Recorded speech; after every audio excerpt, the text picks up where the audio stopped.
أعوذ بالله من الشيطان الرجيم بسم اللہ الرحمن الرحیم۔ آج ہم بات کریں گے اگر کوئی شخص خواب میں اپنے آپ کو اذان دیتا ہوا سنے یا اذان دیتا ہوا دیکھے تو اس کا کیا مطلب ہے۔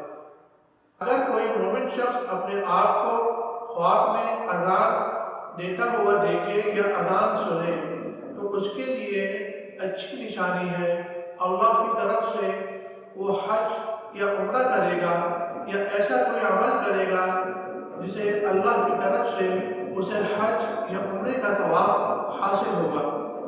اگر کوئی شخص یہ دیکھے کہ وہ غیر معروف جگہ پر اذان دیتا ہے، مطلب یہ ہے کہ ایسی جگہ پہ اذان دیتا ہے جو اس کی جانی پہچانی جگہ نہیں ہے، تو اس کا مطلب یہ ہے کہ اس کے ساتھ ایسی بات ہوگی جو اس کے لیے اچھی نہیں ہے، جو اس کے لیے پسندیدہ نہیں ہے۔ کوئی فاسق دیکھے تو اس کا مطلب یہ ہے کہ وہ اپنی چوری میں گرفتار ہوگا۔ اور اگر کوئی شخص یہ دیکھے کہ وہ مسجد میں اذان دے رہا ہے تو اس کا مطلب یہ ہے کہ وہ لوگوں کو اللہ تعالیٰ کی طرف یعنی راہ حق کی طرف بلائے گا۔ اور اگر دیکھے کہ اپنے گھر میں اذان دیتا ہے تو اس کا مطلب اس کی نشانی یہ ہے کہ مفلس اور درویش ہوگا۔ اور اگر کوئی شخص یہ دیکھے کہ وہ کسی کوچے میں اذان دیتا ہے تو اس کا مطلب یہ ہے کہ وہ کسی چیز کی کسی وجہ کی جاسوسی کرے گا۔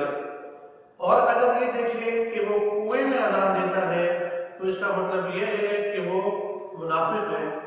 اللہ تعالیٰ سے دعا کرے، اللہ تعالیٰ سے اپنے گناہوں کی معافی مانگے، اللہ تعالیٰ کی طرف رجوع کرے۔ اللہ تعالیٰ بڑا بخشنے والا، بڑا مہربان ہے۔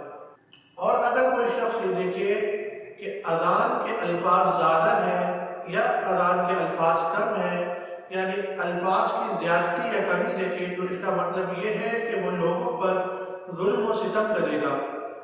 اور اگر کوئی شخص یہ دیکھے کہ وہ حمام میں اذان دیتا ہے یعنی ایسی جگہ اذان دیتا ہے جہاں غسل کیا جاتا ہے تو اس کا مطلب یہ ہے کہ اس کے لیے بدحالی ہے، مشکلیں ہیں۔ اسے چاہیے اللہ تعالیٰ سے اپنے لیے دعا کرے، اللہ تعالیٰ بڑا کرم فرمانے والا ہے، بڑا رحم فرمانے والا ہے۔ اور اگر وہ یہ دیکھتا ہے کہ وہ کسی قید خانے میں اذان دیتا ہے اور تکبیر کہتا ہے تو اس کا مطلب یہ ہے کہ اللہ تعالیٰ کی طرف سے اس کے لیے خوشی کی نشانی ہے، خوشحالی ہے۔ وہ جلد اللہ کے کرم سے قید خانے سے نجات پائے گا، قید خانے سے چھوٹ جائے گا اور اس کی مشکل آسان ہوگی۔